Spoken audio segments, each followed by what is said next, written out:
ನಮಸ್ಕಾರ ವೀಕ್ಷಕರೇ. ನನ್ನ ಭಾರತ ಸ್ವಸ್ಥ ಭಾರತ ಅನ್ನುವ ಶೀರ್ಷಿಕೆಯ ಅಡಿಯಲ್ಲಿ ಆರೋಗ್ಯದ ಬಗ್ಗೆ ಕಳೆದ ಕೆಲವು ಸಂಚಿಕೆಗಳ ಮೂಲಕ ನಾವು ವೈದ್ಯಕೀಯ ವಿಜ್ಞಾನದಲ್ಲಿ ಯಾವ ಹೊಸ ಆವಿಷ್ಕಾರಗಳಾಗಿವೆ, ಇದರಿಂದ ಹೇಗೆ ಮನುಷ್ಯರಿಗೆ ಉಪಯೋಗ ಆಗ್ತಾಯಿದೆ, ವಿಶೇಷವಾಗಿ ಹೃದಯಕ್ಕೆ ಸಂಬಂಧಿಸಿದಂತಹ ರೋಗಗಳ ನಿವಾರಣೆಯಲ್ಲಿ ಈ ಆವಿಷ್ಕಾರಗಳು ಹೇಗೆ ಆರೋಗ್ಯವನ್ನು ಉತ್ತಮದ ಕಡೆ ಕರ್ಕೊಂಡು ಹೋಗಿವೆ ಅನ್ನೋ ವಿಚಾರವಾಗಿ ನಾವು ದೀರ್ಘವಾಗಿ ಚರ್ಚೆ ಮಾಡಿದ್ದೇವೆ. ಇವತ್ತು ಕೂಡ ಪ್ರತಿ ಸರಿಯ ಹಾಗೆ ನಮ್ಮ ಜೊತೆಗೆ ಡಾಕ್ಟರ್ ಕೇಶವಮೂರ್ತಿಯವರು ಬಂದಿದ್ದಾರೆ. ಡಾಕ್ಟರ್ ಕೇಶವಮೂರ್ತಿಯವರು ಹೆಸರಾಂತ ಹೃದಯ ರೋಗ ಪಂಡಿತರು, ಜ್ಞಾನಿಗಳು ಹಾಗೂ ವಿಶೇಷ ತಜ್ಞರು ಕೂಡ. ನಾರಾಯಣ ಹೃದಯಾಲಯದಲ್ಲಿ ಅವರು ಕಾರ್ಡಿಯಾಲಜಿ ಡಿಪಾರ್ಟ್ಮೆಂಟ್ನಲ್ಲಿ, ಹೃದಯ ರೋಗ ಡಿಪಾರ್ಟ್ಮೆಂಟ್ನಲ್ಲಿ ಮುಖ್ಯಸ್ಥರಾಗಿ ಕೂಡ ಕೆಲಸ ಮಾಡ್ತಾ ಇದ್ದಾರೆ. ಪ್ರತಿನಿತ್ಯ ಅವರು ಆಪರೇಷನ್ ಮಾಡ್ತಾನೆ ಇರ್ತಾರೆ. ನೂರಾರು ಸಾವಿರಾರು ಪೇಷಂಟ್ಸ್ನ ಅವರು ನೋಡಿ ಅವರಿರ್ತಕ್ಕಂಥ ನ್ಯೂನತೆಗಳನ್ನು, ಹೃದಯದಲ್ಲಿರ್ತಕ್ಕಂಥ ನ್ಯೂನತೆಗಳನ್ನು ಸರಿ ಮಾಡಿ ಜನರಿಗೆ ಬಹಳ ಸಹಾಯ ಮಾಡಿದ್ದಾರೆ. ಕಳೆದ 16 ವರ್ಷಗಳಿಂದ ಅವರು ಹೀಗೆ ಮಾಡಿ ಅಪಾರ ಜನಾನುರಾಗಿ ಕೂಡ ಆಗಿದ್ದಾರೆ ಮತ್ತು ಅಪಾರವಾದ ಅನುಭವವನ್ನು ಕೂಡ ಈ ದಿಸೆಯಲ್ಲಿ ಅವರು ಪಡೆದಿದ್ದಾರೆ. ಇವತ್ತು ಕೂಡ ಅವರು ನಮ್ಮ ಜೊತೆ ಇದ್ದಾರೆ. ಸರ್, ತಮಗೆ ಆತ್ಮೀಯವಾದ ಸ್ವಾಗತ. ಇವತ್ತು ನಾವೊಂದು ಸೂಕ್ಷ್ಮವಾದ ವಿಚಾರದ ಬಗ್ಗೆ ಮಾತಾಡೋಣ ಅಂತ ನನಗನ್ಸುತ್ತೆ. ಇಷ್ಟು ಸಂಚಿಕೆಗಳಲ್ಲಿ ನಾವು ಭೌತಿಕವಾದ ವಿಚಾರಗಳನ್ನೇ ಚರ್ಚೆ ಮಾಡಿದ್ದೇವೆ. ಸೂಕ್ಷ್ಮವಾದ ವಿಚಾರಗಳ ಮೂಲಕ ಸ್ಥೂಲವಾದ ವಿಚಾರಗಳ ಮೇಲೆ, ಸಂಗತಿಗಳ ಮೇಲೆ ಪ್ರಭಾವ ಬೀಳ್ಬೋದಾ ಏನು ಅನ್ನೋದನ್ನು ನಾವು ಚರ್ಚೆ ಮಾಡೋಣ ಅಂತ ಅನಿಸುತ್ತೆ. ನಾನು ಪ್ರಜಾಪಿತ ಬ್ರಹ್ಮಕುಮಾರಿ ಈಶ್ವರ ವಿಶ್ವವಿದ್ಯಾಲಯದಲ್ಲಿ ಕಳೆದ ಹಲವಾರು ವರ್ಷಗಳಿಂದ ಇಲ್ಲಿ ಕಲಿಸಿಕೊಡುವಂಥ ರಾಜಯೋಗವನ್ನು ಅಭ್ಯಾಸ ಮಾಡ್ತಾ ಇರೋದರಿಂದ ಈ ಸೂಕ್ಷ್ಮತೆ ಮತ್ತು ಸ್ಥೂಲತೆಯ ಮಧ್ಯೆ ಇರತಕ್ಕಂಥ ಅಲ್ಪ ಸ್ವಲ್ಪ ಅಂತರವನ್ನು ನಾನು ಗಮನಿಸಿದ್ದೇನೆ. ಈ ರಾಜಯೋಗದ ಅಭ್ಯಾಸವನ್ನು ನಾವು ಹೇಗೆ ಮಾಡ್ತೀವಿ ಅಂದರೆ, ಇದು ಟೆಕ್ನಿಕ್ಕು ನಮ್ಮ ಪುರಾತನ ಕಾಲದಿಂದ ಬಂದಂತಹ ಟೆಕ್ನಿಕ್, ಇದು ಕೌಶಲ. ಇದರ ಮೂಲಕ ನಾವು ಮನಸ್ಸನ್ನು ಏಕಾಗ್ರ ಮಾಡುವುದು, ಮಾನಸಿಕವಾದ ಸ್ವಾಸ್ಥ್ಯವನ್ನು ಹೆಚ್ಚು ಮಾಡಿಕೊಳ್ಳೋದು, ತನ್ಮೂಲಕ ಶರೀರದ ಸ್ವಾಸ್ಥ್ಯವನ್ನು ಸರಿ ಮಾಡಿಕೊಳ್ಳೋದು, ಸಂಬಂಧಗಳಲ್ಲಿ ಸ್ವಾಸ್ಥ್ಯವನ್ನು ಸರಿ ಮಾಡಿಕೊಳ್ಳೋದು, ಇವೆಲ್ಲವೂ ಕೂಡ ಇದರೊಳಗಡೆ ಬಂದುಬಿಡ್ತದೆ. ನಾವು ಇದರಲ್ಲಿ ಏನು ಮಾಡ್ತೀವಿ ಅಂದರೆ, ಆತ್ಮ, ಪರಮಾತ್ಮ ಮತ್ತು ಶರೀರ ಮತ್ತು ಸುತ್ತಮುತ್ತಲಿನ ವಾತಾವರಣ, ಇಷ್ಟೇ ಇದಕ್ಕೆ ತಗೊಳ್ಳೋದು ನಾವು. ನಮ್ಮ ಥಿಯರಿ ಏನು ಅಂದರೆ, ಶರೀರ ಇದೆ, ಶರೀರದೊಳಗಡೆ ಆತ್ಮ ಇದೆ, ಯಾವುದನ್ನು ಲೈಫ್ ಫೋರ್ಸ್ ಅಂತ ಹೇಳ್ತೀವಿ, ಪ್ರಾಣ ಅಂತ ಹೇಳ್ತೀವಿ. ಈ ಆತ್ಮ ಅಂತ ಏನು ಹೇಳ್ತೀವಿ, ತಮ್ಮ ಭಾಷೆಯಲ್ಲಿ ಸೈಕಿ ಅಂತ ಹೇಳ್ತಾರೋ ಏನೋ, ಸೈಕಿ ಅಂತ ಹೇಳ್ತಾರೆ ಮೆಡಿಕಲ್ ಲ್ಯಾಂಗ್ವೇಜಲ್ಲಿ. ಸೊ ಆತ್ಮ ಅನ್ನೋದೇನಿದೆ, ಆತ್ಮ ಭ್ರುಕುಟಿಯ ಮಧ್ಯದಲ್ಲಿ ಇಲ್ಲಿ ಕುಳಿತಿದೆ, ಮೆದುಳಿನ ಕೆಳಭಾಗದಲ್ಲಿ ಕುಳಿತಿದೆ, ಇದೇ ಜಾಗದಲ್ಲಿ ಒಳಗಡೆ. ಮತ್ತು ಇದು ಒಂದು ಬೆಳಕಿದ್ದ ಹಾಗೆ ಇರುತ್ತೆ, ಸಣ್ಣ ಜ್ಯೋತಿ ಇದ್ದ ಹಾಗೆ ಇದೆ. ಮತ್ತು ಇದರ ಮೇಲೆ ನಾವು ನಮ್ಮ ಕರ್ಮೇಂದ್ರಿಯಗಳು ಅಂದರೆ ಕಣ್ಣು, ಕಿವಿ ಇವೆಲ್ಲ ಇದೆಯಲ್ಲ, ಇವೆಲ್ಲ ಹೊರನೋಟಕ್ಕೆ ಚಾಚಿವೆ. ಆದರೆ ಇದನ್ನು ಒಳಗಡೆ ನಾವು ತಿರುಗಿಸ್ಕೊಳ್ಬೋದು. ನಾವು ಸುಮ್ಮನೆ ಕೂತಿದ್ದಾಗ ನಮ್ಮನ್ನು ನಾವು ನೋಡ್ಕೊಳ್ಳೋದು, ಅಂದರೆ ನನ್ನನ್ನು ಅಂದರೆ ಆತ್ಮವನ್ನು ನಾನೇ ನೋಡ್ಕೊಳ್ಳುವಂಥ ಇದು ಪ್ರಯತ್ನ. ಅದರ ಜೊತೆಗೆ ಈ ಕಣ್ಣು ಕೂಡ ಹೊರಗಡೆ ಹೋಗಿದೆ, ಮನಸ್ಸು ಕೂಡ ಹೊರಗಡೆ ಚಾಚಿಕೊಂಡಿದೆ. ಕಣ್ಣು ಮತ್ತು ಮನಸ್ಸನ್ನು ಕೂಡ ಒಳಗಡೆ ನೋಡ್ಕೊಳ್ಳೋದು, ಅಂದರೆ ಒಳಗಡೆ ತಿರುಗಿಸ್ಕೊಳ್ಳೋದು, ಇದು ಅಂತರ್ಮುಖತೆ ಅಂತ ಹೇಳ್ತೀವಿ ನಾವು. ನಾವು ಹೀಗೆ ಅಂತರ್ಮುಖರಾದಾಗ ನಮ್ಮನ್ನು ನಾವು ನೋಡ್ಕೊಳ್ಳೋದು ತುಂಬ ಸುಲಭವಾಗುತ್ತೆ. ನಾನು ಆತ್ಮ ಹೇಗಿದ್ದೇನೆ, ಯಾವ ರೀತಿ ಬೆಳಕು ಬೀಳ್ತಾ ಇದೆ ನನ್ನಿಂದ, ಮತ್ತು ನಾನು ವಿಶೇಷವಾದ ಸಂಕಲ್ಪಗಳನ್ನು ಮಾಡಿದಾಗ ಅದರ ಪ್ರಭಾವ ಆತ್ಮದ ಮೇಲೆ ಹೇಗೆ ಬೀಳುತ್ತೆ ಅನ್ನೋದನ್ನು ನಾನು ಗಮನಿಸ್ತಾ ಹೋಗ್ತೀನಿ. ಇದರಿಂದ ಹೀಗೆ ಮಾಡ್ತಾ ಇರುವಾಗ ಏನಾಗುತ್ತೆ, ಉಸಿರಾಟ ನಿಧಾನವಾಗ್ತಾ ಹೋಗುತ್ತೆ ಮತ್ತು ಮನಸ್ಸು ಶಾಂತವಾಗ್ತಾ ಹೋಗುತ್ತೆ, ಮೆದುಳಿನ ಚಟುವಟಿಕೆಗಳೆಲ್ಲ ನಿಧಾನವಾಗ್ತಾ ಕಡಿಮೆ ಆಗ್ತಾ ಹೋಗುತ್ತೆ ಮತ್ತು ಇಡೀ ಶರೀರ ಕೂಲ್ ಆದಂಥ ಅನುಭವ ಆಗುತ್ತೆ. ಮತ್ತು ನಾನು ಉದಾಹರಣೆಗೆ ನಾನು ತುಂಬ ಶಾಂತವಾಗಿದ್ದೀನಿ ಅಂತ ಒಂದೇ ಒಂದು ಸಂಕಲ್ಪ ನಾನು ಮನಸ್ಸಿನಲ್ಲಿ ಮಾಡಿದಾಗ ಆ ಶಾಂತಿಯನ್ನು ನಾನು ಅನುಭವಿಸ್ತಾ ಇಡೀ ಶರೀರವೆಲ್ಲವೂ ಕೂಡ ಶಾಂತಿ ತುಂಬಿಕೊಂಡಿದೆ ಅಂತ ಅನುಭವ ಆಗುತ್ತೆ.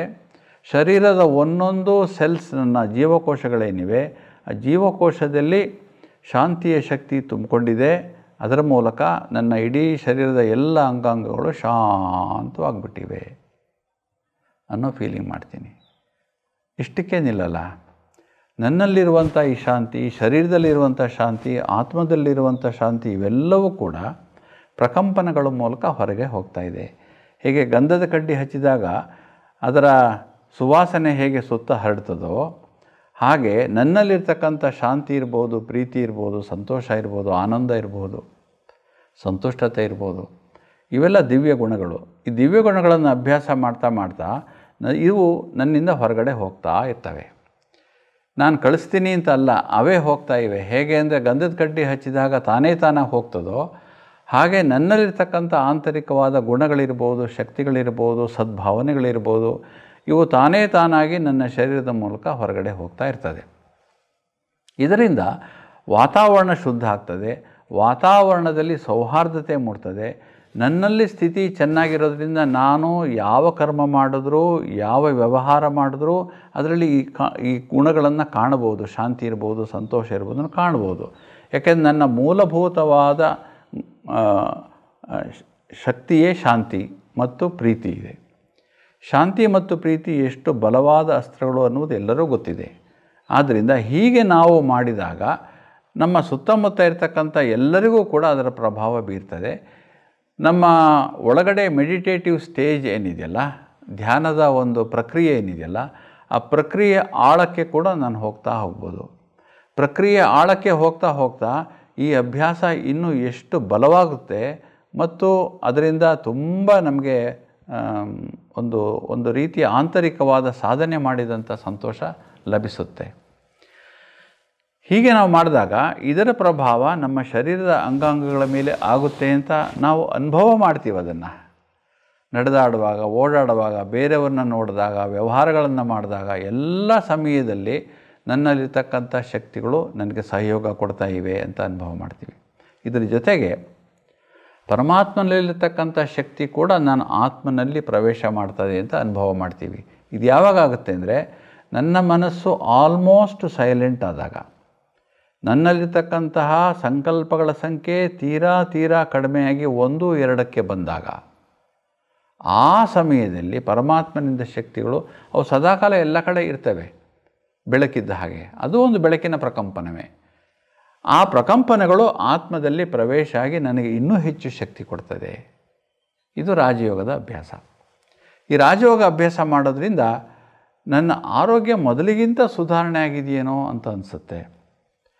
ಮತ್ತು ನನ್ನ ಜೀವನದಲ್ಲಿ ಇನ್ನೂ ಹೆಚ್ಚು ಉತ್ಸಾಹ ಇದೆ ಮತ್ತು ಜೀವನದಲ್ಲಿ ಇನ್ನೂ ಏನೇನು ಮಾಡ್ಕೋಬೋದು ಅನ್ನುವ ಒಂದು ಹೊಸ ರೀತಿಯ ಸಿದ್ಧಾಂತಗಳು ಒಳಗಡೆ ಬರ್ತಾ ಹೋಗುತ್ತೆ. ಹೀಗೆ ಇದನ್ನು ನಾವು ಅಭ್ಯಾಸ ಮಾಡ್ತಾ ವ್ಯಕ್ತಿಯಲ್ಲಿ ನಿಧಾನವಾಗಿ ಪರಿವರ್ತನೆ ಆಗ್ತಾ ಹೋಗ್ತದೆ. ನೆಗೆಟಿವಿಂದ ಪಾಸಿಟಿವ್, ವೇಸ್ಟಿಂದ ಬೆಸ್ಟ್, ಹೀಗೆ ಬದಲಾವಣೆಗಳಾಗ್ತಾ ವ್ಯಕ್ತಿತ್ವವೇ ಪರಿವರ್ತನೆ ಆಗ್ತಾ ಹೋಗ್ತದೆ. ಮತ್ತು ನಮ್ಮಲ್ಲಿ ಉದಾಹರಣೆಗೆ ಇರುವಂತಹ ಕೆಟ್ಟ ಅಭ್ಯಾಸಗಳಿರ್ಬೋದು, ಅಥವಾ ದುರ್ಭಾವನೆಗಳಿಂದ ಮಾಡ್ಬೋದು, ಅಥವಾ ಕೆಟ್ಟದಾಗಿ ಬೇರೆಯವರ ಬಗ್ಗೆ ಆಲೋಚನೆ ಮಾಡ್ಬೋದು, ಈರ್ಷ್ಯೆ ಇರ್ಬೋದು, ದ್ವೇಷ ಇರ್ಬೋದು, ಇವೆಲ್ಲ ನಿಧಾನ ಕಡಿಮೆ ಆಗ್ತಾ ಬಂದು ಒಳಗಡೆ ನಮಗೆ ಶುದ್ಧೀಕರಣ ಆಗ್ತಾ ಇದೆಯೇನೋ ಅನ್ನೋ ಹಾಗೆ ನಮಗೆ ಅನುಭವ ಆಗ್ತದೆ. ಇದು ನಮ್ಮ ಅನುಭವ. ಹೀಗೆ ನಾವೇನಾದರೂ ಮೆಡಿಟೇಷನ್ ಮಾಡಿದಾಗ ಹಾರ್ಟಿಗೆ ಏನಾದರೂ ಅದರ ಒಂದು ಸಕಾರಾತ್ಮಕವಾದ ಪ್ರಭಾವ ಬೀರೋಕ್ಕೆ ಸಾಧ್ಯ ಇದೆಯಾ ವೈಜ್ಞಾನಿಕವಾಗಿ ಅಂತ ತಮ್ಮನ್ನು ಕೇಳಬೇಕು. ನಿಮ್ಮ ಮೆಡಿಟೇಷನ್ ಕಾನ್ಸೆಪ್ಟ್ ತುಂಬ ಅದ್ಭುತವಾಗಿದೆ. ಅದು ಕೂಡ ಅದ್ರ ಬಗ್ಗೆ ಇನ್ಫ್ಯಾಕ್ಟ್ ಎಲ್ಲರಿಗೂ ಗೊತ್ತಿದೆ. ಅದು ಅಂದರೆ it's one of the common universal fact. ನಾವು ಮನಸ್ಸನ್ನ ಶಾಂತವಾಗಿ ಇಟ್ಕೊಂಡ್ರೆ, ನಮ್ಮ ಮೈಂಡನ್ನ ಕೇಂದ್ರೀಕರಿಸಿದ್ರೆ, ನಾವು ಸ್ಥಿರವಾಗಿದ್ದರೆ, ನಾವು ಪಾಸಿಟಿವ್ ಥಿಂಕಿಂಗ್ ಮಾಡಿದ್ರೆ ನಮ್ಮ well being, physical and mental well being ಚೆನ್ನಾಗಿರುತ್ತೆ ಅಂತ. ಈಗ ಹಾರ್ಟ್ ವಿಷಯದಲ್ಲೂ ಅದೇ ಕರೆಕ್ಟು. ಹಾರ್ಟ್ ವಿಷಯದಲ್ಲಿ ಒಂದು ಸಣ್ಣ ಒಂದು ಸ್ಟೇಟ್ಮೆಂಟ್ ಇದೆ. ಹಾರ್ಟ್ ಬೀಟ್ಸ್ ಕಡಿಮೆ ಇದ್ದವರು ಜಾಸ್ತಿ ವರ್ಷ ಬದುಕ್ತಾರೆ ಅಂತ. ಸೃಷ್ಟಿಲಿ ಯಾವ ಥರ ಇದೆ ಅಂದರೆ, ಕೆಲವು ಪ್ರಾಣಿಗಳಿಗೆ ಹಾರ್ಟ್ ಬೀಟ್ ತುಂಬ ಜಾಸ್ತಿ ಇರುತ್ತೆ. ಫಾರ್ ಎಕ್ಸಾಂಪಲ್, ನೀವು ಇಲಿದು ಹಾರ್ಟ್ ಬೀಟ್ 200 ಇರುತ್ತೆ. ಈ ಮೊಲ ಅದರ ಹಾರ್ಟ್ ಬೀಟು 180, 200, 300 ಇರುತ್ತೆ. ಇವೆಲ್ಲ ಕಡಿಮೆ ಜಾಸ್ತಿ ವರ್ಷ ಬದುಕಲ್ಲ. ಅದೇ ಟಾರ್ಟಾಯ್ಸ್ದು ಹಾರ್ಟ್ ಬೀಟ್ 25 ಇರುತ್ತೆ, ಅದು 200 ವರ್ಷ ಬದುಕುತ್ತೆ. ಅದು ಹೀಗೆ ಈ ನಮ್ಮ ಸೃಷ್ಟಿನಲ್ಲಿ ಹಾರ್ಟ್ ಬೀಟ್ ಕಡಿಮೆ ಇರುವಂತಹ ಈ ಪ್ರಾಣಿಗಳು ಜಾಸ್ತಿ ವರ್ಷ ಬದುಕ್ತವೆ. ಹಾರ್ಟ್ ಬೀಟ್ ತುಂಬ ಜಾಸ್ತಿ ಹೊಡ್ಕೊಳ್ಳುವಂತಹ ಪ್ರಾಣಿಗಳು ಕಡಿಮೆ ಆಯುಸ್ ಬದುಕ್ತವೆ. ಇದು ಸೃಷ್ಟಿಲಿ ನಾವು ಅಬ್ಸರ್ವ್ ಮಾಡಿರುವಂತಹ ಒಂದು ಕೆಲವು ಪ್ರಕಾರಗಳು. ಅದೇ ಪ್ರಕಾರ ಮನುಷ್ಯನಿಗೆ ನಾವು ಹೋಲಿಕೆ ಮಾಡಿಕೊಂಡ್ರೆ ಅದು ಎಷ್ಟೊಂದು ಸರಿ ಕರೆಕ್ಟ್ ಅನಿಸುತ್ತೆ. ಈ ಕೆಲವು ಪರ್ಸ್ನಾಲಿಟೀಸ್ ಅಂತೀವಿ, type A personality, type B personality ಅಂತ ಹೇಳ್ತೀವಿ. ಕೆಲವು ಪರ್ಸ್ನಾಲಿಟೀಸ್ ಆರ್ ಹೋಸ್ಟೈಲ್ ಪರ್ಸ್ನಾಲಿಟೀಸ್ ಅಂತ ಹೇಳ್ತೀವಿ. ಈ ಥರ ಪರ್ಸ್ನಾಲಿಟಿ ಡಿಫ್ರೆನ್ಸ್ ಇರೋರಿಗೆ ಸ್ಥಿರವಾಗಿ ಅಗ್ರೆಸಿವ್ ಆಗಿ ಫಿಸಿಕಲಿ ಮೆಂಟಲಿ ಅಗ್ರೆಸಿವ್ ಆಗಿರೋರು, ಅವ್ರಿಗೆ ಮಾನಸಿಕ ಸ್ಥಿತಿ ತುಂಬಾ ಬೇಗ ಉದ್ವೇಗಕ್ಕೊಳಗಾಗ್ತಾರೆ, ಬೇಗ ಸ್ಟ್ರೆಸ್ ತೊಗೊಳ್ತಾರೆ. ಈ ಥರ ಇರೋರಿಗೆ ಯಾವತ್ತೂ ಅವ್ರ ಹಾರ್ಟ್ ಬೀಟ್ ಜಾಸ್ತಿ ಇರುತ್ತೆ. ರೆಸ್ಟಿಂಗ್ ಹಾರ್ಟ್ ಬೀಟ್ 100 ಇರುತ್ತೆ, ಅವರೇಜ್ 100.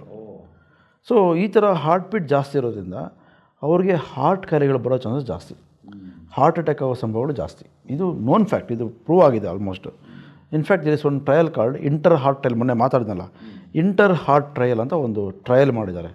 ಆ ಸ್ಟಡಿ ಪ್ರಕಾರ, ಆ ಅಧ್ಯಯನದ ಪ್ರಕಾರ ದೇ ಡನ್ ಅಕ್ರಾಸ್ 53 ಎಲ್ಲ ದೇಶಗಳನ್ನು ಎನ್ರೋಲ್ ಮಾಡಿದ್ದಾರೆ. ವಾಟ್ ದೇ ಫೌಂಡ್ ವಾಸ್, ಈ ಮಾನಸಿಕ ಖಿನ್ನತೆ, ಡಿಪ್ರೆಷನ್, ಸೋಷಿಯಲ್ ಐಸೋಲೇಷನ್, ಇವರೆಲ್ಲರೂ ಸ್ಟ್ರೆಸ್ ತುಂಬಾ ಮಾನಸಿಕ ತುಂಬ ಸ್ಟ್ರೆಸ್ಫುಲ್ ಇರ್ತಾರೆ. ಇವರಿಗೆ ಹಾರ್ಟ್ ಅಟ್ಯಾಕ್ ಆಗೋ ಸಂಭವಗಳು ಜಾಸ್ತಿ, ಇವ್ರಿಗೆ ಆಯುಸ್ ಕಡಿಮೆ ಅಂತ ಪ್ರೂವ್ ಆಗಿದೆ. ಸ್ಟಡಿ ಅದು. ಸೊ ಮಾನಸಿಕ ಸ್ಥಿತಿ ಕೂಡ ನಿಮ್ಮ ಆಯುಸ್ನ ನಿರ್ಧಾರ ಮಾಡುತ್ತೆ ಅನ್ನೋದು ತುಂಬ ಇಂಪಾರ್ಟೆಂಟ್ ಫ್ಯಾಕ್ಟ್, ಎಲ್ಲರೂ ತಿಳ್ಕೊಬೇಕು. ಸೊ ಇದಕ್ಕೆ ಇನ್ನೊಂದು ಆಯಾಮ ತೊಗೋಬೇಕು ಅಂದರೆ, ನಮ್ಮ ಹಿಸ್ಟ್ರಿ ನೋಡಿದ್ರೆ, ನಮ್ಮ ಋಷಿ ಮುನಿಗಳನ್ನೆಲ್ಲ ನೋಡಿದ್ರೆ ಅವರು ಹಿಮಾಲಯಕ್ಕೆ ಹೋಗಿ ಧ್ಯಾನ ಮಾಡ್ತಿರು. ಏನಕ್ಕೆ ಅಂದರೆ, ಹಿಮಾಲಯ ಅಂದರೆ ಕೋಲ್ಡ್ ವೆದರ್ನಲ್ಲಿ ನಿಮ್ಮ ಹಾರ್ಟ್ ಬೀಟ್ ಎಲ್ಲ ಕಡಿಮೆ ಇರುತ್ತೆ, ನಮ್ಮ ಮೆಟಬಾಲಿಕ್ ರೇಟ್ ಕಡಿಮೆ ಇರುತ್ತೆ, ನಮ್ಮ ಉದ್ವೇಗಗಳು ಕಡಿಮೆ ಆಗುತ್ತೆ. ಅಲ್ಲಿ ನೀವು ಹಠಯೋಗ ಮಾಡಿದ್ರೆ, ಹಠಯೋಗ ನಿಮ್ಮ ಬಾಡಿ ಎಕ್ಸ್ಪೋಸ್ ಮಾಡ್ಕೊಂಡು ಹಠಯೋಗ ಮಾಡಿದ್ರೆ ನಿಮ್ಮ ಹಾರ್ಟ್ ಬೀಟ್ ಕಡಿಮೆ ಆಗಿಬಿಡುತ್ತೆ. ಹಾರ್ಟ್ ಬೀಟ್ 100 ಇರೋವನಿಗೆ ನಾರ್ಮಲಿ 70 ಇರುತ್ತೆ. ಆ ಯೋಗಿಗಳಿಗೆ ಹಾರ್ಟ್ ಬೀಟು 30-35 ಇರುತ್ತೆ. ಅದರಿಂದ ಅವರು 200 ವರ್ಷ ಬದುಕ್ತಾಯಿದ್ರು ಅವರು ಯೋಗಿಗಳು. ಸೊ ಇವೆಲ್ಲ ನಮ್ಮ ಹಿಂದೂ ಸಂಸ್ಕೃತಿಯಲ್ಲಿರುವಂತಹ ಆ ಹಿಸ್ಟ್ರಿ ಎಲ್ಲ ನಾವು ಮೇಳೈಸಿದ್ರೆ ಎವ್ರಿಥಿಂಗ್ ಇಸ್ ಟ್ರೂ ಓನ್ಲಿ. ಅದರಲ್ಲೂ ಕೂಡ ಈಗ ನೀವು ಹೇಳಿದಂತಹ ಸಿದ್ಧಾಂತ ಕೂಡ 100% ಟ್ರೂ. ನಾವು ಮನಸ್ಸನ್ನ ಕೇಂದ್ರೀಕರಿಸಿ, ಮನಸ್ಸನ್ನ ಶಾಂತವಾಗಿ ಇಟ್ಕೊಂಡು ಶಾಂತಚಿತ್ತರಾಗಿದ್ದರೆ, ನಮ್ಮಲ್ಲಿರುವ ಮಾನಸಿಕ ಉದ್ವೇಗತೆ ಕಡಿಮೆ ಆಯಿತು ಅಂದರೆ ಹೃದಯದ ಏರಿಳಿತಗಳು ಕಡಿಮೆ ಆಗುತ್ತೆ. ಡೆಫಿನೆಟ್ಲಿ ಈ ಅಡ್ರಿನರ್ಜಿಕ್ ಸರ್ಜ್ ಅಂತೀವಿ. ಈ ಥರ ಇನ್ನೊಂದು ಇಂಪಾರ್ಟೆಂಟ್ ಹೇಳಬೇಕು ಅಂದರೆ, ಈ ಥರ ಉದ್ವೇಗಗಳು ಒಳಗಾಗ್ತಾರಲ್ಲ ಈ ಮನುಷ್ಯರು, hostile personality, type A personality, ಉದ್ವೇಗ ಒಳಗಾಗ್ದವ್ರಿಗೆ ಸಿಂಪಥೆಟಿಕ್ ನರ್ವಸ್ ಸಿಸ್ಟಮ್ ಅಂತ ಬಾಡಿಲಿ ಒಂದು ಸಿಸ್ಟಮ್ ಇರುತ್ತೆ, ಅದು ಓವರ್ ಆ್ಯಕ್ಟಿವ್ ಆಗಿಬಿಡುತ್ತೆ. ಓವರ್ ಆ್ಯಕ್ಟಿವ್ ಆದಾಗ ಅಡ್ರಿನಲಿನ್ ಅನ್ನೋ ಹಾರ್ಮೋನು ಬ್ಲಡ್ಡಲ್ಲಿ ಜಾಸ್ತಿ ಇರುತ್ತೆ. Adrenaline, noradrenaline hormone. ಈ ಹಾರ್ಮೋನ್ಸ್ ಬಾಡಿಲಿ ಜಾಸ್ತಿ ಆದರೆ BP ಜಾಸ್ತಿ ಆಗುತ್ತೆ, ಹಾರ್ಟ್ ಬೀಟ್ ಜಾಸ್ತಿ ಆಗುತ್ತೆ. ಈ ಅಥೆರೋಸ್ಕ್ಲೆರೋಸಿಸ್ ಅಂತ ಹೇಳ್ತೀವಲ್ಲ, ಹೊರಗಡೆ ಬ್ಲಾಕ್ಸ್ ಬರುತ್ತೆ ಅಂದರೆ ಅದು ಕೂಡ ಆಗೋ ಚಾನ್ಸ್ ಜಾಸ್ತಿ ಆಗುತ್ತೆ. ಹಾರ್ಟ್ ಅಟ್ಯಾಕ್ ಆಗೋ ಸಂಭವಗಳು ಜಾಸ್ತಿ, ಇದೆಲ್ಲನೂ ಕೂಡ ಜಾಸ್ತಿ ಆಗುತ್ತೆ. ಸೊ ಇವೆಲ್ಲಕ್ಕೊಂದಕ್ಕೊಂದು ಲಿಂಕ್ ಇರುತ್ತೆ. ಸೊ ನೀವು ಹೇಳ್ದಂಗೆ ನೀವು ಈ ಥರ ಮೆಡಿಟೇಷನ್ನು, ಯೋಗ ಎಲ್ಲ ಮಾಡಿ ಮಾನಸಿಕ ಸ್ಥಿರವಾಗಿದ್ದರೆ, ಈ ಅಡ್ರಿನಲಿನ್ ಸರ್ಜ್ ಕಡಿಮೆ ಆಯಿತು ಅಂದರೆ ಒಬ್ಬ ಮನುಷ್ಯನ ಕ್ವಾಲಿಟಿ ಆಫ್ ಲೈಫ್ ಇಂಪ್ರೂವ್ ಆಗುತ್ತೆ, ಹೃದಯ ಕೂಡ ಚೆನ್ನಾಗಿ ಬಾಳಿಕೆ ಬರುತ್ತೆ, ಜಾಸ್ತಿ ವರ್ಷ ಬದುಕ್ತಾರೆ, ಹಾರ್ಟ್ ಅಟ್ಯಾಕ್ ಕಡಿಮೆ ಆಗುತ್ತೆ. ಖಂಡಿತವಾಗೂ ಈ ಹಾರ್ಟಿಗೆ ಈ ಥರ ಒಂದು ಪ್ರಾಕ್ಟೀಸಸ್ಸು ವೆರಿ ಫ್ರೆಂಡ್ಲಿ. ಇನ್ನೊಂದು ನೆಕ್ಸ್ಟ್ ಸ್ಟೆಪ್ಗೆ ಹೋದರೆ, there is something called reversal of heart disease ಅಂತ ಒಂದು ಕಾನ್ಸೆಪ್ಟ್ ಬಂದಿದೆ ಬೇರೆ ಕಂಟ್ರಿನಲ್ಲಿ. ಅದನ್ನು ರಿವರ್ಸಲ್ ಆಫ್ ಡಯಾಬಿಟಿಸ್ ಇದ್ದಂಗೆ ರಿವರ್ಸಲ್ ಆಫ್ ಹಾರ್ಟ್ ಡಿಸೀಸ್ ಅಂತ, ಅದು ಇವನ್ ಮೌಂಟ್ ಅಬುದಲ್ಲಿ ಯಾವುದೋ ಒಂದು ಟ್ರಯಲ್ ಮಾಡ್ತಾರೆ, ಕ್ಯಾಟ್ ಟ್ರಯಲ್ ಅಂತ. ಸೊ ಅದು ಕೂಡ ಇದೇ concept. Reversal of heart disease ಅಂದರೆ, ಒಬ್ಬ ಮನುಷ್ಯನಿಗೆ ನಾವು ಆ್ಯಂಜಿಯೋಗ್ರಾಮ್ ಮಾಡಿ ಎಲ್ಲ ಕಡೆ ರಕ್ತನಾಳದಲ್ಲಿ ಬ್ಲಾಕ್ಸ್ ಇದೆ, ಅವನಿಗೆ ಮೆಡಿಸಿನ್ಸ್ ತೊಗೋಬೇಕು ಅಥವಾ ಬೈಪಾಸ್ ಮಾಡಬೇಕು ಅಂತ ಹೇಳ್ತೀವಿ. ಆ ಮನುಷ್ಯ ಯಾವುದೋ ಕಾರಣದಿಂದ ಬೈಪಾಸ್ ಮಾಡಿಸ್ಬೇಕಲ್ಲಿ ಅವ್ರಿಗೆ ಅನ್ಫಿಟ್ ಇರ್ತಾರೆ ಸರ್ಜರಿ ಮಾಡೋಕ್ಕೆ, ಅವ್ರಿಗೆ ಈ ಥರ ಥೆರಪಿಗೆ ಹಾಕ್ಬಿಡ್ತೀವಿ. ಅವರಿಗೆ ಒಳ್ಳೆ ಮೆಡಿಸಿನ್ಸ್ ತೊಗೋಬೇಕು, ಬಟ್ ಮಾನಸಿಕವಾಗಿ ಸ್ಥಿರವಾಗಿರಬೇಕು. ಯೋಗ, ಮೆಡಿಟೇಷನ್ನು, ಡಯಟ್ ಕಂಟ್ರೋಲು, ನಿಯಮಿತವಾದ ಫಿಸಿಕಲ್ ಆ್ಯಕ್ಟಿವಿಟಿ ಮಾಡೋಕ್ಕೆ ಹೇಳ್ತೀವಿ. ಇಂಥವ್ರಿಗೆ ನೀವು ನೋಡಿದ್ರೆ ಅವರು ಕೂಡ ಬೈಪಾಸ್ ಮಾಡಿದವರಷ್ಟೇ ಬದುಕ್ತಾರೆ ಆಯುಸ್ಸು. ಸೊ ಅದನ್ನು ಇದು ಮಾಡೋದು ಇನ್ಫೀರಿಯರ್ ಅಂತ ಏನೂ ಇಲ್ಲ, ಬಟ್ ಎಷ್ಟು ಪ್ರಾಕ್ಟಿಕಲ್ ಅಂತ ನಾವು ನೋಡಬೇಕು. ಯಾವ ಮನುಷ್ಯ ಆ ಥರ ಫಾಲೋ ಮಾಡೋಕ್ಕಾಗುತ್ತೆ ಗೊತ್ತಿಲ್ಲ, ಬಟ್ ಫಾಲೋ ಮಾಡೋದ್ರಿಂದ ಖಂಡಿತವಾಗೂ ಬೆನಿಫಿಟ್ ಸಿಗುತ್ತೆ. ಇದು scientifically we got the proof. So ನೀವು ಹೇಳೋದು scientifically 100% true, scientifically it's proven. So ಇದನ್ನು ವೈದ್ಯರುಗಳು ಏನಾದ್ರು ಸಜೆಸ್ಟ್ ಮಾಡೋಕ್ಕಾಗುತ್ತಾ ಇದನ್ನು ಪೇಷಂಟ್ಸ್ಗೆ? ಈ ಥರ ನೀವು ಮೆಡಿಟೇಷನ್ ಕಲೀರಿ, ಮೆಡಿಟೇಷನ್ ಕಲಿಯೋದ್ರಿಂದ ನಿಮ್ಮ ಹಾರ್ಟು ಇನ್ನೂ ಹೆಚ್ಚು ಆರೋಗ್ಯಕರವಾಗುತ್ತೆ ಅಂತ ಏನಾದ್ರು ಸಾಧ್ಯತೆ ಇದೆ ಅದಕ್ಕೂ? ಅದಕ್ಕೆ ಡಾಕ್ಟ್ರು ಅದನ್ನು ಕಲ್ತಿರ್ಬೇಕಲ್ಲ ಹೇಳೋದಕ್ಕೆ. ಡಾಕ್ಟ್ರು ಕಲ್ತಿರೇ ಹೇಳ್ತಾರೆ. ಸೊ ಡಾಕ್ಟ್ರಿಗೆ ಮೊದಲನೇದಾಗಿ ಡಾಕ್ಟ್ರೇ will be stressed in his life because professional challenges. ಜೊತೆಗೆ not many doctors are incline to all this things. ಸುಮಾರು ಜನಕ್ಕೆ ಗೊತ್ತಿರಲ್ಲ. ಸೊ ಮುಂದಿನ ದಿನಗಳಲ್ಲಿ ಬರುತ್ತೆ. ಮುಂದಿನ ದಿನಗಳಲ್ಲಿ ಆಧ್ಯಾತ್ಮ ಅನ್ನೋದು ಒಂದು ಹಾಸ್ಪಿಟಲ್ ಒಂದು wing I want to see Brahma Kumaris ಒಂದು ವಿಂಗ್, ನಮ್ಮ ಹಾಸ್ಪಿಟಲ್ ಒಂದು ವಿಂಗ್ ಇರಬೇಕು ಅಂತ ಇಷ್ಟಪಡ್ತೀವಿ. ಒಂದು ಚೇಂಬರ್ ಇರಬೇಕು. ಎಲ್ಲ ಹಾರ್ಟ್ ಅಟ್ಯಾಕ್ ಪೇಷಂಟ್ಸು, ಎಲ್ಲ ಬೈಪಾಸ್ ಪೇಷಂಟ್ಸು ನಿಮ್ಮ ಹತ್ರ ಬಂದು ನಿಮ್ಮ ಹತ್ರ ಧ್ಯಾನದ ಬಗ್ಗೆ, ಮೆಡಿಟೇಷನ್ ಬಗ್ಗೆ ಕೇಳ್ಕೊಂಡು ಹೋದರೆ ಎಷ್ಟೊಂದು ಹೆಲ್ಪ್ ಆಗುತ್ತೆ ಅವ್ರಿಗೆ. ಖಂಡಿತವಾಗಿ ಹೆಲ್ಪ್ ಆಗುತ್ತೆ. ವಿತ್ ಸೈಂಟಿಫಿಕ್ ಪ್ರೂಫ್ ನಾನು ಹೇಳ್ತಾ ಇದ್ದೀನಿ, ಡಾಕ್ಟ್ರಿಗೆ ಹೇಳ್ತಾ ಇದ್ದೀನಿ. You have seen life, you have been in medical line for so many years, you know it better. ಈಗ ತಮ್ಮ ಜೀವನದಲ್ಲಿ ಪರ್ಸನಲ್ ಆಗಿ as a doctor, as a cardiologist, ಅಂಥ ಒಂದು ರೇರ್ ಫೀಚರ್ಸ್ ಇರುವಂಥ ಪೇಷಂಟ್ಸ್ ಬರೋದು ಮತ್ತು ಅವ್ರಿಗೆ ತಾವು ನೀಡಿದಂತಹ ಉಪಚಾರದಿಂದ ಅವ್ರಿಗೆ ಉತ್ತಮ ಆರೋಗ್ಯ ಲಭಿಸಿರೋದು, ಅದರಿಂದ ನಿಮಗೆ ಆಗಿರುವಂಥ ಸಂತೋಷ ಇರ್ಬೋದು, ಇದನ್ನೇನಾದ್ರು ಒಂದೆರಡು ನಮ್ಮ ಜೊತೆ ಹಂಚ್ಕೊಳ್ಳೋಕ್ಕೆ ಸಾಧ್ಯನಾ? ಖಂಡಿತ. ಆ ಥರ ಭಾಳಷ್ಟು ಆಗಿದೆ ಜೀವನದಲ್ಲಿ. ಈ ಮೆಡಿಕಲ್ ಪ್ರೊಫೆಷನ್ ಶುರುವಾದಾಗ ಈ ಪ್ರೊಫೆಷನ್ನು ಇಟ್ ಸ್ಟಾರ್ಟ್ಸ್ ಲೈಕ್ ಎ ಹೊಟ್ಟೆಪಾಡಿಗೆ, ಜೀವನಕ್ಕೋಸ್ಕರ ಶುರು ಮಾಡ್ತೀವಿ. ಒಂದು ಸ್ಟೇಜ್ ಆದಮೇಲೆ ಆ ಜೀವನೋಪಾಯದ ಅವಶ್ಯಕತೆ ಕೊನೆಗೆ ಆಗ್ಬಿಡುತ್ತೆ. It will become a fashion. You become a part of the profession and ಕೆಲಸಕ್ಕೆ ದುಡ್ಡಿನ ಆಯಾಮ ಬರೋಲ್ಲ ಅಲ್ಲಿ. ಆ ಪೇಷಂಟು ಮತ್ತು ನೀವು ಎರಡು ಆತ್ಮಗಳು ಜೋಡಣೆ ಆಗ್ಬಿಡುತ್ತೆ. ಈ ಆತ್ಮಗಳು ಎಷ್ಟು ಚೆನ್ನಾಗಿ ಜೋಡಣೆ ಆಗುತ್ತೆ ಅಂದರೆ, ಕೆಲವು ಪೇಷಂಟ್ ಹೇಳಿದಾಗ ನಾನು ಹೃದಯ ತುಂಬ ಬಂದ್ಬಿಡುತ್ತೆ, ಕಣ್ಣುಗಳು ತುಂಬ ಬಂದ್ಬಿಡುತ್ತೆ, ಕಣ್ಣಲ್ಲಿ ನೀರು ಬಂದ್ಬಿಡುತ್ತೆ. ಅಷ್ಟೆಲ್ಲ ಪೇಷಂಟ್ಗಳು, ಅಷ್ಟು ಒಳ್ಳೊಳ್ಳೆ ಪೇಷಂಟ್ಸ್ ನಮ್ಮ ಜೊತೆ ಆತ್ಮೀಯರಾಗಿದ್ದಾರೆ. ಅದಕ್ಕೊಂದು ಎರಡು ಎಕ್ಸಾಂಪಲ್ ಹೇಳ್ತೀನಿ. ಆ ಪೇಷಂಟ್ ಹೆಸರು ಹೇಳಲ್ಲ, ಬಿಕಾಸ್ ಈ ಮಾಧ್ಯಮ ನೋಡಿದ್ರೆ ಒಂದು ಪೇಷಂಟ್ ಅವರು ಈ ಅವ್ರಿಗೆ ಹಾರ್ಟ್ ತುಂಬಾ ವೀಕ್ ಆಗಿತ್ತು, ತುಂಬ ಕ್ರಿಟಿಕಲ್ ಆಗಿದ್ದ, ICUಲಿದ್ದ ಅವನು, ತುಂಬ ಕ್ರಿಟಿಕಲ್, ಅವನು ಬದುಕೋದೇ ಇಲ್ಲ, ಆ ಥರ ಪರಿಸ್ಥಿತಿ ಇತ್ತು. ನಮ್ಮ ಹತ್ರ ಬಂದು ಟ್ರೀಟ್ಮೆಂಟ್ ತೊಗೊಂಡು ಚೆನ್ನಾಗಾಗಿ ಹುಷಾರಾದ. ಅದಾದಮೇಲೆ ಒಂದು 2-3 ಅಡ್ಮಿಷನ್ ಆಯಿತು. ಆಮೇಲೆ ಈಸ್ ಬಿಕಮ್ ಟೋಟ್ಲಿ ನಾರ್ಮಲ್. ಅವನಿಗೆ he's got some issues in the family. ಅವನಿಗೇನಾಗ್ತಾನೆ, ಫ್ಯಾಮಿಲಿ ಇಶ್ಯೂಸ್ ಆದಾಗೆಲ್ಲ ಅವನಿಗೆ ವಾಂಟ್ ಟು ಡೈ ಅಂತ ಅನಿಸುತ್ತೆ ಅವನಿಗೆ. ಅಷ್ಟು ಅವ್ನು ನನ್ನ ಹತ್ರ ಬಂದಾಗೆಲ್ಲ ನಾನು ಅವನಿಗೆ ಹಾರ್ಟ್ ಕಾಯಿಲೆ ಇದ್ದರೂ ಕೂಡ ತುಂಬ ಹೋಪ್ ಕೊಟ್ಟು ಮಾತಾಡೋದ್ರಿಂದ ಅವನೇನು ಅಂದ್ಕೊಂಡಿದ್ದಾನೆ, ಬಿಕಾಸ್ ಆಫ್ ಡಾಕ್ಟ್ರಲ್ಲೇ ಐಮ್ ಲಿವಿಂಗ್ ಅಂದ್ಕೊಂಡ್ಬಿಟ್ಟಿದ್ದೆ ನಾನು. ಅವನೇನು ಹೇಳ್ತಾನೆ, ಡಾಕ್ಟ್ರೇ ನಿಮ್ಮ ಫೋಟೋ ನಾನು ಜಾಬಲ್ಲಿ ಇಟ್ಕೊಂಡು ತೋರಿಸ್ತಾನೆ, ನಿಮ್ಮ ಫೋಟೋ ಇಟ್ಕೊಂಡಿದ್ದೀನಿ. ಎವ್ರಿ ಡೇ ಮಾರ್ನಿಂಗ್ ನಾನು ಎದ್ದ ತಕ್ಷಣ ನಿಮ್ಮ ಮುಖ ನೋಡ್ಬಿಟ್ಟು ನಾನು ಪ್ರೇ ಮಾಡ್ತೀನಿ. ನಾನು ಸಂಧ್ಯಾ ವಂದನೆ ಮಾಡುವಾಗ ನಿಮ್ಮ ಹೆಸರು ಹೇಳ್ತೀನಿ, ಕೇಶವ ನಿಮ್ಮ ನೆನೆಸ್ಕೋತೀನಿ. ನನಗೆ ಬೇಜಾರಾದಾಗ ನಿಮ್ಮ ನೋಡೋಕ್ಕೆ ಬರ್ತೀನಿ ನಾನು. ಬಟ್ ನಾನು ಯಾವತ್ತೂ ಹೇಳ್ಕೊಂಡಿಲ್ಲ, ನೀವು ಇವತ್ತು ಏನಕ್ಕೋ ಕೇಳೋದಕ್ಕೆ ನಾನು ಹೇಳ್ತಾ ಇದ್ದೀನಿ. ಯಾಕಂದ್ರೆ ನಾಳೆಯಿಂದ ನಾನು ಈ ಊರು ಬಿಟ್ಟು ಹೋಗ್ತಾ ಇದ್ದೀನಿ, ಪ್ರಾಬ್ಲಮ್ ನಾಟ್ ಮೀಟು, ಅದಕ್ಕೆ ಹೇಳ್ತಾ ಇದ್ದೀನಿ ಅಂತ ಹೇಳ್ದ ಅವನು. ಸೊ ಅವನೇನು ಹೇಳ್ತಿದ್ದ ಅಂದರೆ, ಅವ್ನಿಗೆ ಯಾವಾಗ ಬೇಜಾರಾಗುತ್ತೋ ಅವ್ನು ನಮ್ಮ ಹಾಸ್ಪಿಟ್ಲ್ ಹತ್ರ ಬರ್ತಾನೆ. ನನ್ನ ಕಾರ್ ಪಾರ್ಕಿಂಗ್ ಇರುತ್ತಲ್ಲ, ದೂರ ಒಂದು ಕಡೆ ನಿಂತ್ಕೊಂಡಿರ್ತಾನೆ. ನಾನು ಹೊರಗೆ ಬಂದಾಗ ನಾನು ನೋಡ್ಬಿಟ್ಟು ಹೋಗ್ತಾನೆ, ನಾನು ಖುಷಿ ಪಟ್ಕೊಂಡು. ಅಂದರೆ ಈ ಭಾವನೆ ಇದೆಯಲ್ಲ, ನಿಮಗೆ ಗೊತ್ತಿರಲ್ಲ, ನನಗೆ ಗೊತ್ತಿರಲ್ಲ, ಅದು ಅವ್ನು ಹೇಳಿದ್ಮೇಲೆ ಗೊತ್ತಾಗಿದೆ ನನಗೆ. ಈ ಭಾವನೆ ನೀವು ಯಾವಷ್ಟೇ ದುಡ್ಡಿಂದ ನೀವು ಅಳೆಯೋಕ್ಕಾಗಲ್ಲ, ಬೆಲೆ ಕಟ್ಟೋಕ್ಕೂ ಆಗಲ್ಲ. ಇದು ಆತ್ಮಗಳ ಸಂಭಾಷಣೆ.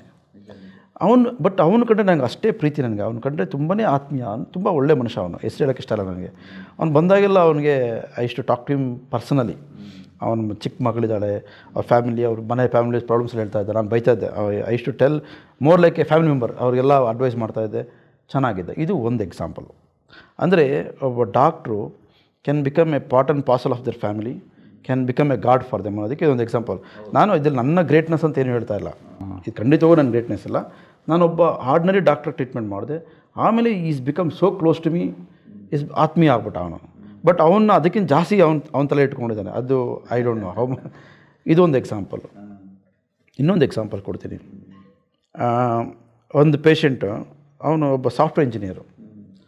ಅವ್ರ ಫಾದರ್ನ ಟ್ರೀಟ್ಮೆಂಟ್ ಕೊಟ್ಟಿದ್ದೆ. ಅವ್ರ ಫಾದರ್ ಟ್ರೀಟ್ಮೆಂಟ್ ಕೊಟ್ಟಿದ್ದ ಸಲಿಗೆಯಿಂದ ಅವನೇನು ಮಾಡ್ದ, ಒಂದಿನ ನೈಟು ಒಂದು 8:30 ಅಷ್ಟೊತ್ತಿಗೆ, ಅವ್ನಿಗೆ ಗೊತ್ತಿತ್ತು, ಮೊದಲನೇ ಗೊತ್ತಿತ್ತು, ಪರಿಚಯದ ಪೇಷಂಟ್ ಅವನು. He came to my clinics ಬಂದುಬಿಟ್ಟಿದ್ದೆ. ಡಾಕ್ಟರ್ ನನಗೆ ಗ್ಯಾಸ್ಟ್ರಿಕ್ ಆಗ್ಬಿಟ್ಟಿದೆ, ಮಧ್ಯಾಹ್ನ ಪಿಜ್ಜಾ ತಿಂದಿದ್ದೆ, ಯಾಕೋ ಹೊಟ್ಟೆ ನೋಯ್ತಾ ಇದೆ. ನಾನು ಪಲ್ಸ್ ನೋಡಿದೆ, ಪಲ್ಸ್ ಸ್ವಲ್ಪ ಅಬ್ನಾರ್ಮಲ್ ಇತ್ತು. ಒಂದು ECG ಮಾಡಿಸ್ಕೊ ಅಂತ ಹೇಳಿದೆ. ಅವನು, ಇಲ್ಲ ಡಾಕ್ಟ್ರೇ ನಾನು ECG ಬೇಡ, ಚೆನ್ನಾಗಿದೆ, ಏನು ಪ್ರಾಬ್ಲಮ್ ಇಲ್ಲ, ಮಾಡಿಸ್ಕೊ, ಏನಾಗಲ್ಲ, ಈ ಜಸ್ಟ್ 42 ಇಯರ್ಸ್ ಏನೋ. ಟು ಹಿಸ್ ಅನ್ಫಾರ್ಚುನೇಟ್ನೆಸ್ ECG ಮಾಡಿ, ECG ಮ್ಯಾಸಿವ್ ಹಾರ್ಟ್ ಅಟ್ಯಾಕ್ ತೋರಿಸ್ತಾ ಇದೆ. ECG massive heart attack. ನಾನು ಅವನಿಗೆ ನೀನು ಹಾರ್ಟ್ ಅಟ್ಯಾಕ್ ಆಗಿದೆ ಅಂತ ಹೇಳ್ಬಿಟ್ಟು ಅವ್ನು ಅಲ್ಲೇ ಕೊಲಾಪ್ಸ್ ಆಗ್ಬಿಡ್ತಾನೆ. ಯಾಕಂದರೆ ಅವನೇ ಕಾರ್ ಡ್ರೈವ್ ಮಾಡ್ಕೊಂಡಿದ್ದಾನೆ, ಯಾರ ಜೊತೆಗೆ ಯಾರು ಬಂದಿಲ್ಲ. ಅವನ ಹೆಂಡತಿ ಚಿಕ್ಕ ಹುಡುಗಿ, ಅವಳು ಅದೇ ವೆರಿ ವೆರಿ ಸ್ಮಾಲ್ ಫ್ಯಾಮಿಲಿ, ಇನ್ನೂ ಮಕ್ಕಳು ಕೂಡ ಆಗಿಲ್ಲ, ಮದುವೆ ಆಗಿ 2 ವರ್ಷ ಆಗಿದೆ ಅಷ್ಟೇ ಅವನಿಗೆ. ಈ ಸೋ ಡಿಪ್ರೆಸ್ಡ್. ಹಂಗೆ ಡಿಪ್ರೆಸ್ ಅನ್ನೋ ಹೇಳಿದೆ, ನಾರಾಯಣ ಹಾಸ್ಪಿಟ್ಲಿಗೆ ತಕ್ಷಣ ಹೋಗು, ಹಾಸ್ಪಿಟ್ಲಿಗೆ ಈಗಲೇ ಅದಕ್ಕೆ ಟ್ರೀಟ್ಮೆಂಟ್ ಕೊಡಬೇಕು, you have to get admit to the ICU, don't drive the car, go by auto. ಅವ್ನು ನಮ್ಮ ಬಗ್ಗೆ ಅಷ್ಟೊಂದು ಗೌರವ ಇದ್ದಿದ್ದರಿಂದ ಇಮಿಡಿಯೇಟ್ಲಿ ಹೋದ. ನಾನು ಅದೇ within 30 minutes I close the clinic and instruction ಕೊಟ್ಟಿದ್ದೆ. ನಮ್ಮ ಟೀಮ್ ಬಂತು, ಟೀಮ್ ಬಂದಮೇಲೆ ಹೋಗಿ ಆ್ಯಂಜಿಯೋಗ್ರಾಮ್ ಮಾಡಿ ಆ್ಯಂಜಿಯೋಪ್ಲಾಸ್ಟಿ ಮಾಡಿ ಚೆನ್ನಾಗಾದ. ಆ್ಯಂಜಿಯೋಗ್ರಾಮ್ ಮಾಡಿದಾಗ ಗೊತ್ತಾಯಿತು ಅವನಿಗೆ ಅಯೋಟ ಅನ್ನೋದು ದೊಡ್ಡ ಡೈಲೆಟ್ ಆಗಿದೆ, ಕಂಜೆಂಟಲ್ಲಿ ಬೈ ಬರ್ತ್ ಡಿಫೆಕ್ಟ್ ಇದೆ ಅವನಿಗೆ, ವಾಲು ಲೀಕ್ ಆಗ್ತಿದೆ, ಸುಮಾರು ಪ್ರಾಬ್ಲಮ್ಸ್ ಎಲ್ಲ ಗೊತ್ತಾಯಿತು. ಅದಾದ 1 ತಿಂಗಳಿಗೆ ಮೇಜರ್ ಆಪ್ರೇಷನ್ ಮಾಡಿ ಅವ್ನಿಗೆ aortic root replacement, aortic valve replacement ಎಲ್ಲ ಮಾಡಿಸಿದ್ವಿ. ಪೂರ್ತಿ ಚೆನ್ನಾಗಾಗ್ಬಿಟ್ಟ. ಅವ್ನು ನನ್ನ ಬಗ್ಗೆ ಎಷ್ಟು ಗೌರವ ಇದೆ ಅಂದರೆ ಈ ಆಲ್ವೇಸ್ ಟೆಲ್ಸ್, ಅವನಿಗೀಗ ಚೆನ್ನಾಗಿದ್ದಾನೆ, ಅವನು ಈಸ್ ಎ ಬಿಗ್ ಜಾಬಲ್ಲಿದ್ದಾನೆ, ಮಗು ಇದೆ. ಅವ್ನು ಸಿಗ್ದಾಗಲೇ ಹೇಳ್ತಾನೆ, ಡಾಕ್ಟ್ರೆ ನಿಮ್ಮಿಂದ ನಮ್ಮ ಲೈಫ್ ಸಿಗ್ತದೆ ಸರ್, ಡಾಕ್ಟ್ರೆ ನಿಮ್ಮಿಂದ ನಾನು ಬದುಕಿದ್ದೀನಿ ಡಾಕ್ಟ್ರೆ ಅಂತ. ಅಂದರೆ ಇದು ಅವ್ನು ದುಡ್ಡು ಕೊಟ್ಟ ನಾನು ಕೆಲಸ ಮಾಡಿದೆ ಆ ಥರ ಭಾವನೆ ಅಲ್ಲ ಇದು. ನಾನು ಕೂಡ ಆ ರಾತ್ರಿಯಲ್ಲಿ ಡ್ರೈವ್ ಮಾಡ್ಕೊಂಡು ಹೋಗೋ ಅವಶ್ಯಕತೆ ಇಲ್ಲ. ನನ್ನ ಜೂನಿಯರ್ಗಳಿದ್ರು ಮಾಡೋದಕ್ಕೆ. ಹೌದೌದು. ನಾನು ಕೂಡ ಅವನಿಗೆ ಅಲ್ಲೇ ಹೇಳ್ಬೋದು, ನಿನಗೆ ಹಾರ್ಟ್ ಅಟ್ಯಾಕ್ ಆಗಿದೆ, ಸೀರಿಯಸ್ ಇದೆ, ಬೇಗ ಹೋಗು ಅಂತ ಹೇಳ್ಬಿಟ್ಟು ಅವನೇನು ಮಾಡ್ಕೋದು ಗೊತ್ತಿಲ್ಲ ನನಗೆ, ಮನೆಗೆ ನಂಬ್ತಿಲ್ಲೋ ಗೊತ್ತಿಲ್ಲ. ಬಟ್ ಇಲ್ಲೊಂದು ಕಡೆ ಈ ರೋಗಿ ಮತ್ತು ವೈದ್ಯರ ಸಂಬಂಧದಲ್ಲಿ ನಿಶ್ಚಲವಾದ ಒಂದು ನಂಬಿಕೆ, ಒಂದು ವಿಶ್ವಾಸ, ಒಂದು ಭಕ್ತಿಭಾವ, ಡಾಕ್ಟ್ರಲ್ಲಿರುವಂಥ ಅರ್ಪಣೆ ಎಲ್ಲ ಬೇಕು ಅಂತ ಹೇಳ್ತೀನಿ. ಇಲ್ಲಿ ಡಾಕ್ಟ್ರಲ್ಲೂ ಕೂಡ ಅರ್ಪಣೆ ಇರಬೇಕು. ಈಗ ನಾನು ಊಟ ಮಾಡಿಲ್ಲ, ನಾನು ಮನೆಗೆ ಹೋಗಬೇಕು ಅಂತ ಹೇಳಿದೆ, ಅವತ್ತು ಊಟ ಮಾಡಿದ್ರೆ ನಾನು ರಾತ್ರಿ 11 ಗಂಟೆ ಆವತ್ತು ಪೇಷಂಟ್ ಆಪ್ರೇಷನ್ ಆದಮೇಲೆ. ಬಟ್ ಐ ಡೋಂಟ್ ಕಂಪ್ಲೇಂಟ್, ಅದು ನನ್ನ ಕಂಪ್ಲೇಂಟ್ ಅಲ್ಲ, ಅದು I think it's A responding given by god. ಆ ಥರ ಅದೊಂದು ಇನ್ಸಿಡೆಂಟ್. ಈಗಲೂ ಕೂಡ ಪೇಷಂಟ್ ಚೆನ್ನಾಗಿದೆ. ಬಂದಾಗೆಲ್ಲ ಅವ್ನ ಮಗಳಿಗೆ ಕರ್ಕೊಂಡು ನನ್ನ ಕೈ ಮುಟ್ಟಿಸ್ಬಿಟ್ಟು ನನ್ನ ಜೊತೆ ಮಾತಾಡ್ಸ್ಬಿಟ್ಟು ಮುದ್ದಿಸ್ಬಿಟ್ಟು ಹೋಗ್ತಾರೆ ನಾನು. ಅಂದರೆ it's A respect they have. ಇದೊಂದು ಎಕ್ಸಾಂಪಲ್ಲು. ಹಾಗೆ ಭಾಳಷ್ಟು ಎಕ್ಸಾಂಪಲ್ಸ್ ಇದೆ. I can tell lot of examples. ಇನ್ನೊಂದು ಎಕ್ಸಾಂಪಲ್ ಲಾಸ್ಟ್ಗೆ ಹೇಳ್ಬಿಡ್ತೀನಿ. ಓಕೆ. ಹಾಸ್ಪಿಟ್ಲ್ ಹೆಸರು ಹೇಳಲ್ಲ, ಯಾಕಂದರೆ ಈ should not be commercial ventures ಆಗಬಾರ್ದು. ನಾನೊಂದು ಹಾಸ್ಪಿಟ್ಲಿಗೆ ಕೆಲಸ ಮಾಡ್ತಿರುವಾಗ ನಾನು ಅವತ್ತು ಎಮರ್ಜೆನ್ಸಿ ವಾರ್ಡಲ್ಲಿ ಏನೋ ಒಂದು ಪೇಷಂಟ್ ನೋಡ್ತಾ ಇದ್ದೆ. ನನಗೆ ಯಾರೋ ಒಬ್ರು ಹೇಳಿದ್ರು, ಸರ್ ಒಂದು 2nd ಫ್ಲೋರಲ್ಲಿ ಒಂದು ಪೇಷಂಟ್ ಕೊಲ್ಯಾಪ್ಸ್ ಆಗಿಬಿಟ್ಟಿದೆ, ಯಾರೋ ಒಬ್ಬ ಅಟೆಂಡರ್ ಕೊಲ್ಯಾಪ್ಸ್ ಆಗಿದ್ದಾನೆ, ಐಡೆಂಟಿಟಿ ಗೊತ್ತಿಲ್ಲ, patient collapsed in the waiting hall ಅಂತ. We shifted the patient emergency ward. ನೋಡಿದ್ರೆ ಅವನಿಗೆ ಹಾರ್ಟ್ ನಿಂತೋಗಿತ್ತು, heart stopped. So we gave immediately electric, ಎಲ್ಲ ಈಗ ಎಮರ್ಜೆನ್ಸಿ ವಾರ್ಡಲ್ಲಿ ಎಲ್ಲ ಸಲಕರಣೆಗಳಿರುತ್ತೆ, ಎಲೆಕ್ಟ್ರಿಕ್ ಶಾಕ್ ಕೊಟ್ಟು ಅವ್ನಿಗೆ ಮಿಷಿನಿಗೆ ಉಸಿರಾಡೋ ಟ್ಯೂಬ್ ಹಾಕ್ಬಿಟ್ಟು ಮಿಷಿನಿಗೆ ಕನೆಕ್ಟ್ ಮಾಡಿದ್ವಿ. ಮಿಷಿನಿಗೆ ಕನೆಕ್ಟ್ ಮಾಡಿದ್ರೆ ನಿಂತೋಗಿರೋ ಹಾರ್ಟ್ ಕೆಲಸ ಮಾಡೋ, ಈಗ ಶಾಕ್ ಕೊಟ್ಟ ತಕ್ಷಣ ಕೆಲಸ ಮಾಡೋಕ್ಕೆ ಶುರು ಮಾಡ್ತು. ಆಗ ಅದು ಮೇಜರ್ ಹಾರ್ಟ್ ಅಟ್ಯಾಕ್ ಆಗಿದೆ, ಹಾರ್ಟ್ ಬೀಟ್ ಓನ್ಲಿ 30 ಇದೆ ಅಂತ ಗೊತ್ತಾಯಿತು. ತಕ್ಷಣ ಪೇಷಂಟ್ಗೆ ಇದು ಓಟಿಗೆ ಶಿಫ್ಟ್ ಮಾಡಿ ಟೆಂಪ್ರರಿ ಪೇಸ್ ಮೇಕರ್ ಹಾಕಿ ಅವನಿಗೆ ಆ್ಯಂಜಿಯೋಗ್ರಾಮ್ ಮಾಡಿ ಬ್ಲಾಕ್ ಓಪನ್ ಮಾಡಿ ಸರ್ಕ್ಯುಲೇಷನ್ ಮತ್ತೆ ಇಂಪ್ರೂವ್ಮೆಂಟ್ ಮಾಡಿದ್ವಿ. ಇಂಪ್ರೂವ್ಮೆಂಟ್ ಮಾಡಿದ್ಮೇಲೆ ಹಾರ್ಟ್ ಕೆಲಸ ಮಾಡೋಕ್ಕೆ ಶುರು ಮಾಡಿತು. BP 0 ಇದ್ದಿದ್ದು 60 ಇದ್ದಿದ್ದು 70, 80, 90, 100 ಥರ BP ಮೇಲೆ ಬಂತು. He was maintained. His kidney started improving out. 48 hours ಆದಮೇಲೆ ಪೇಷಂಟ್ ಕಂಪ್ಲೀಟ್ಲಿ ನಾರ್ಮಲ್ ಆಗ್ಬಿಟ್ಟ. 3rd day he's sitting and talking. 4th day discharge ಮಾಡಿದೆ. ಅವ್ನು ಡಿಸ್ಚಾರ್ಜ್ ಮಾಡೋಕೆ ಒಂದೇ ಮಾತು ಹೇಳಿದೆ, ಏನಂತಂದರೆ ನನ್ನ ಮಗಳು ಮದುವೆ ಮಾಡೋದಕ್ಕೆ ಬದುಕಬೇಕು ಡಾಕ್ಟ್ರೆ, ಅಷ್ಟೇ ನನ್ನ ಕರ್ತವ್ಯ ಅಂತ. Is got only 1 daughter. ಅವನು KSRTC ಎಲ್ಲೋ ಕೆಲಸ ಮಾಡ್ತಾನೆ ಪಾಪ. ಸೊ ಅಂದರೆ ಅವನ ಜಾತಿ ಕುಲ, ಅವನ ಅರ್ನಿಂಗ್ಸು, ಅವನ ಕೆಲಸ ಏನು ಗೊತ್ತಿಲ್ಲದೆ ಒಬ್ಬ ಅನಾಥವಾಗಿ ಬಿದ್ದಿದ್ದಂಥ, almost I made a point, ಅನಾಥವಾಗಿ ಬಿದ್ದಿದ್ದಂಥ ಶವ ಥರ ಇದ್ದ ಅವನ್ನ ಬದುಕಿಸಿ ಚೆನ್ನಾಗಿ ಮಾಡಿ ಚೆನ್ನಾಗಾಗ್ಬಿಟ್ಟ ಅವನು. ಅವನ ಮದುವೆಗೆ, ಅವನ ಮಗಳು ಮದುವೆಗೆ ವೆಡ್ಡಿಂಗ್ ಇನ್ವಿಟೇಷನ್ ಕೊಡೋಕ್ಕೂ ಬಂದಿದ್ದ. Is so happy. ಅಂದರೆ ಆ ಬಾಂಧವ್ಯ, ಖುಷಿ ಕೊಡುತ್ತಲ್ಲ, ಅದು ನೀವು ಎಷ್ಟು ದುಡ್ಡಿಂದನೂ ಅಳೆಯೋಕ್ಕಾಗಲ್ಲ. ಹೌದೌದು. It's A divine experience. Divine ಅಂದರೆ 2 ಆತ್ಮಗಳ ಜೋಡಣೆ, ಆ ಭಕ್ತಿ, ಅವನಿಗಿರೋಷ್ಟು ನಮ್ಮ ಮೇಲಿರುವಂಥ ನಮ್ರತೆ, ನಮಗೆ ಕೊಡುವಂಥ ಸಂತೋಷ, ಆ ಸ್ಯಾಟಿಸ್ಫ್ಯಾಕ್ಷನ್ನು. ಈ ವಿಷಯದಲ್ಲಿ ಹೇಳಬೇಕು ಅಂದರೆ ಐ ಆಮ್ ಬ್ಲೆಸ್ಡ್ ಅಂತ ಹೇಳ್ಬೋದು. ಇದೆಲ್ಲ ಅವಕಾಶ ಸಿಕ್ಕಿದೆಯಲ್ಲ ಅಂತ, ಅದಕ್ಕೆ ಇದು ಎಲ್ಲರಿಗೂ ಸಿಗಲ್ಲ ಅವಕಾಶ. So in that way I am very very happy to be a cardiologist and do this great work as a cardiologist. ತುಂಬ ಸಂತೋಷ ತಮ್ಮ ಅನುಭವಗಳೆಲ್ಲ ಹಂಚ್ಕೊಂಡ್ರಿ. ನಮ್ಮ ಮೌಂಟ್ ಅಬೂನಲ್ಲೂ ಕೂಡ ಒಂದು ವಿಂಗ್ ಇದೆ, ಅದಕ್ಕೆ ಮೆಡಿಕಲ್ ವಿಂಗ್ ಅಂತ ಹೇಳ್ತೇವೆ. ಆ ಮೆಡಿಕಲ್ ವಿಂಗಲ್ಲಿ ತುಂಬ ಜನ ಡಾಕ್ಟರ್ಸ್ ಇದ್ದಾರೆ. ಒಂದು 2-3 ಆಸ್ಪತ್ರೆಗಳನ್ನು ನಡೆಸ್ತೀವಿ. ಮೌಂಟ್ ಅಬೂನಲ್ಲೂ ಒಂದು ಆಸ್ಪತ್ರೆ ಇದೆ. ಮೌಂಟ್ ಅಬೂನಲ್ಲಿ ಮತ್ತು ಕೆಳಗಡೆ ಇನ್ನೊಂದು ಕಾಂಪ್ಲೆಕ್ಸಲ್ಲಿ 2 ಆಸ್ಪತ್ರೆಗಳಿವೆ. ಮತ್ತು ಬಾಂಬೆಯಲ್ಲಿ ಕೂಡ ಒಂದು ಆಸ್ಪತ್ರೆ ಇದೆ. ಮತ್ತು ಬೇಕಾದಷ್ಟು ಕಡೆ ನಾವು ಎಕ್ಸಿಬಿಷನ್ಸು ಮತ್ತು ಈ ಎಜುಕೇಷನ್ ಅಬೌಟ್ ವೆಲ್ ಬೀಯಿಂಗ್ ಅನ್ನೋದನ್ನು ಎಲ್ಲ ಕಡೆ ಮಾಡ್ತಾಯಿವಿ. ಮತ್ತು ಪ್ರತಿ ವರ್ಷ 2-3 conference mind body medicine conferences ಅಂತ ಮಾಡ್ತೀವಿ. ಇಡೀ ಇಂಡಿಯಾ ದೇಶದಿಂದ ಎಲ್ಲ ಸ್ಪೆಷಲಿಸ್ಟ್ ಬರ್ತಾರೆ. ಅವರವ್ರ ಕ್ಷೇತ್ರದಲ್ಲಿ ಏನೇನಾಗಿದೆ ಅದನ್ನು ಹಂಚ್ಕೋತಾರೆ. ಅದ್ರ ಜೊತೆಗೆ ಆಧ್ಯಾತ್ಮನೂ ಸೇರಿಸ್ಕೊಳ್ತಾರೆ. ಹೀಗೆ ಒಂದು ಸೈನ್ಸ್ ಆ್ಯಂಡ್ ಸ್ಪಿರಿಚುಯಾಲಿಟಿ ಎರಡೂ ಸೇರಿದಂತಹ ಸಂಸ್ಥೆ ಬ್ರಹ್ಮಕುಮಾರಿ ವಿಶ್ವವಿದ್ಯಾಲಯ, ಅದರಲ್ಲೂ ಮೆಡಿಕಲ್ ವಿಂಗು. ಆದ್ದರಿಂದ ತಾವು ಒಮ್ಮೆ ಮೌಂಟ್ ಆಬುಗೆ ಬರಬೇಕು.